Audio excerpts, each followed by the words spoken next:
నీ ఇంట్లో కలుగుతున్న శ్రమలు, నీ ఒంట్లో కలుగుతున్న శ్రమలు, నీ వ్యవసాయ వ్యాపార ఉద్యోగాలు కలుగుతున్న శ్రమలు ఎందుకు వచ్చినాయి ఒకసారి ఆలోచన చేస్తున్నారా?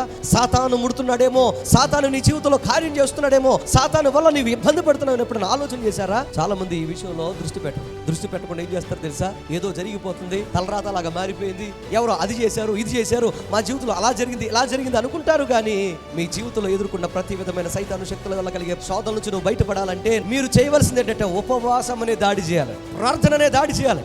ఎవరి మీద?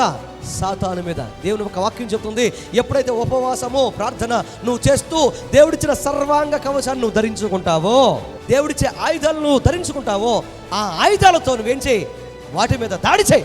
అప్పుడు వాడు నీ దగ్గర నుండి పారిపోతాడని పరిశుద్ధ గ్రంథాలు మనకు తెలియజేస్తుంది. శోధనలు ఎక్కువైనప్పుడు, బాధలు ఎక్కువైనప్పుడు మనం ఏం చేయాలి? కుటుంబంతో కలిసి ఎప్పుడైతే ప్రార్థన చేస్తామో, సంఘముగా సహవాసముగా దేవుని దగ్గర చేతులెత్తి మనం ప్రార్థన చేస్తామో, మనకు ఎదుర్కొన్న ప్రతి విధమైన కీడు, శోధన, ఇబ్బందికరమైన పరిస్థితులన్నీ కూడా మన యొక్క జీవితాల్లో నుంచి ఆయనే కన్నుమరుగు చేసి ఆయనే మన జీవితంలో విజయాలు ఇస్తాడు.